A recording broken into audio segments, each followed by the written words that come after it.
Hey there guys, I'm about to get started with editing the video, so I just wanted to say this because I forgot to say this in the video from yesterday. Me and my friends Mario and Eliza have a podcast that we do for our class multimedia called Nerd Talk, in which we talk about random topics which include movies, TV shows, anime, and music. And so if you guys would be interested in checking out that podcast, I will put a link in the description box to the channel for you guys to check out. And that's all I had to say, so enjoy the video. Hey there guys, welcome back to the channel. So seeing how Halloween is just a few weeks away, I figured I would offer you my main recommendations for movies you can watch during the Halloween season. The following movies that I'm about to talk about are not in any particular order, they're just the main ones that I thought of off the top of my head, and I figured they'd be fun to talk about, so we'll just jump right on into it. So, the first movie I would like to recommend is An American Werewolf in London, released in 1981 and directed by John Landis. This movie, if you came up to me and you asked me, hey Nick, what's your favorite horror movie?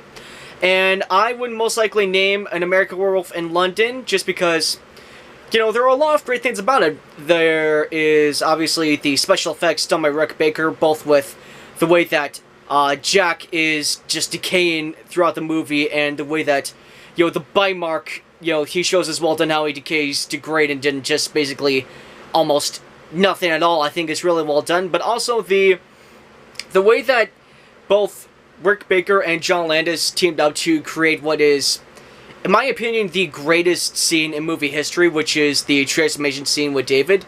I just think that that is easily one of the best werewolf transformations ever put to film, just because, you know, it emphasizes the painful aspect, because when your hand, because you look at this hand, alright, and it, you know, it's extending out to, you know, a wolf's paw, you know, chances are it's gonna hurt, you know, and obviously David Kessler and Jack Griffin are two fun characters to follow. There is a lot of suspense, especially with the way that they built up to their attack, and when they show the attack, it is also really terrifying. And yeah, that's really why I would recommend An American Werewolf in London. The next movie I would like to recommend is The Exorcist, which was released in 1973. This movie, it really just boils down to a classic story of good versus evil, with the priests going up against this demon that has possessed this young girl who you really do feel sorry for her, and when the demon makes her do things, it is genuinely terrifying, and also the acting is great, especially from, I don't remember the actress who played the young girl, Raken, but she did a phenomenal job in portraying the way she proceeds to get more and more demonic. I thought that was a really well done stuff, and the exorcism, you know, especially with the way that the room is just extremely cold, and how, you know, it's really dark, and when she floats, you know, it is genuinely atmospheric. So, yeah, when it comes to atmosphere, and also the way that it's influenced horror movies today, with, like, the Conjuring movies, you know, which are also movies that I would highly recommend that you check out for the Halloween season. I would recommend checking out both those and The Exorcist for mainly those reasons. So, for the last series of movies, I'm going to recommend you guys two trilogies to check out, with the first being the Evil Dead trilogy from Sam Raimi, with Bruce Campbell being Ash Williams, as always. Really, I think that the Evil Dead trilogy, it just boils down to the sense of over-the-top fun. Because I would have to say that it influenced me with how, you know, I think about horror movies and how I write horror movie scripts. Because, you know, it's definitely scary, and they definitely do manage to scare you at a lot of points. But at the same time, there's also just a lot of fun, especially in Dead by Dawn and Army of Darkness. You can definitely tell that they were having a lot of fun, because you laugh a lot with this movie especially.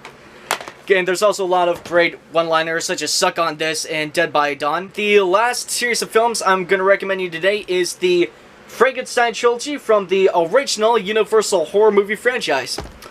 Really, it just boils down to something that I've covered, or at least I think I'll cover with the rest of the movies that I've covered today, which is that they've helped establish modern horror movies as we know them. You know, for the Frankenstein trilogy specifically, they've established, you know, the classic laboratory with all the electrical stuff all over the place, with the lining coming down that gave the monster life, which, you know, like American Werewolf in London, it produced one of the most iconic scenes in movie history. And for that one, that's why you should watch the first one. The second one is because I would personally say it's the best, because Karloff does a great job. You get to know the monster more. You feel much more sympathetic to him. You feel sympathetic to the monster in all 3 movies, but in the second one, you get to follow him more, and you get to, experience what he goes through more, and so with that, I would recommend the second one.